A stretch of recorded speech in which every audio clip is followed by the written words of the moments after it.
lepak baru di Ipoh. Senang je kamu nak cari tempat ni. Masjid Negeri. Lepas itu kamu nampak Menara Jam ni. Kamu straight je kamu jumpa lorong seni. Seni Atisa Market ni adalah pot lepak baru kat Ipoh komen. Macam-macam teknikal dia kat sini. Masuk-masuk je kamu dah nampak fresh flower. Memang aku suruh laki aku beli untuk aku. Memang setiap weekend Jumaat Sabtu Ahad dia memang ada event pop. Ni macam-macam vendor yang ada kat sini. Ada baju, ada aksesori. Memang gambar mata komen nak milihnya. Makanan mestilah ada.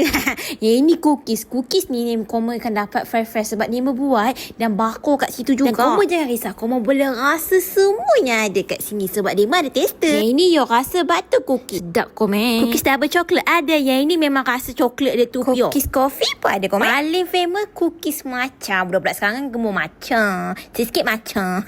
Dan dia memang ada peanut butter. Yang ini yang ke kacang.